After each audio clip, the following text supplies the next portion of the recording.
hilleetti jedhamti Ansalii Umar jedhama koofiyaa eerfoona jedhama egaa har'a YouTube channel kiyya akkamitti subscribe akka gootan isin agarsiisa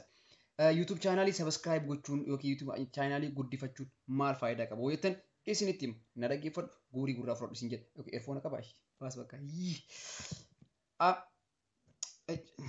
maaltu baas nan jedhe okay Ansalii Umar jedhama wanti amma isin agarsiisu kun YouTube channel kiyya akkam subscribe akka gootan isin agarsiisa kun odaalachi kun ana YouTube channel kiyya kana viidiyoowwan hanga irraa gadhiisee keessaa mee wanti jedha garuu YouTubein haa booda ilaaltanii kabira isin agarsiisa egaa kunis wanta qabsoo irratti wal qabatu haa ka'u egaa mee kunis walaloo harmeetii caqasadhaa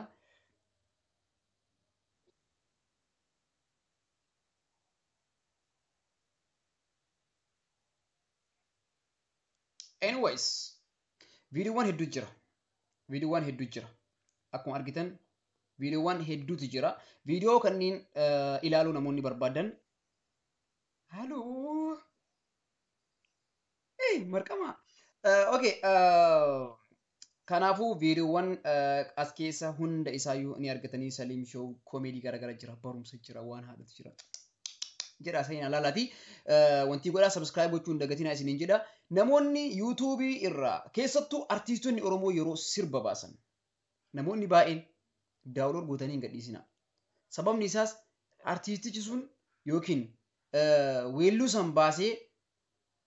ummata Oromootiif yookiin rakkinni ummata Oromoo keessa jiru yookiin aadaa Oromoo beekumsa Oromoo san karaa artiitiin yeroo ibsachuuf maallaqa hedduu galaafatee yeroo hedduu itti gubee humna namaa baay'ee itti gubee itti baasee yeroo sirba isaa karaa YouTube'itiin fe'u nuti ilmaan Oromoo yeroo baay'ee maal goona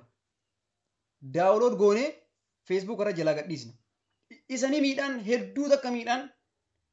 nullee nuun fayyadu Facebook irratti namni 100 miti namni miiliyoona takka ilaalu siin kafalamu meebi kabiraan beeku hin kafalamu si garuu isan miidha inni kafaltii argatu baay'ina nama ilaaleef hin kafalamaaf waan ta'eef so walin miidhina artiistii Oromoo yoo ka inni akkasitti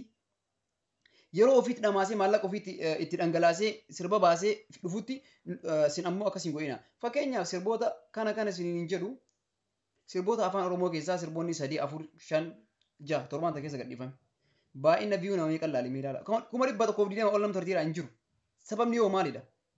maaliif ilaalamin ka jedhu ofaa gaafannu saboota biraa ilaala sa'aatii 24 keessatti nama 200,000 fi 250 ol ka ilaalu sa'aatii 24 keessatti guyyaa 3 miti garaagarummaa kenna ilaala isaan maal godhanii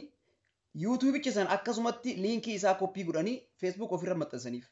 namoonni hunduu san share godhaa gariin ammoo keessa seenee akkuma inni godhe san liinkii san koppii godhee achirra maxxansa jechuudha nutis akkana gochuu qabna mee yeroo gabaabumatti sin agarsiisa akkamitti akka wal fayyaduu dandeenyu yookiin ammoo liinkii isaa san maxxansuu dandeenyu isiniin jedha sin agarsiisa na hordofaa akkasii wajjintu Saliim Umar jedhama fakkeenyaaf Saliim Umar jedhaatii seenaa YouTube kiyya subscribe godhaa isiniin jedha fakkeenyaaf viidiyoo Shukrii Jamaal haa ilaallu viidiyoo Shukrii Jamaal kana isin agarsiisa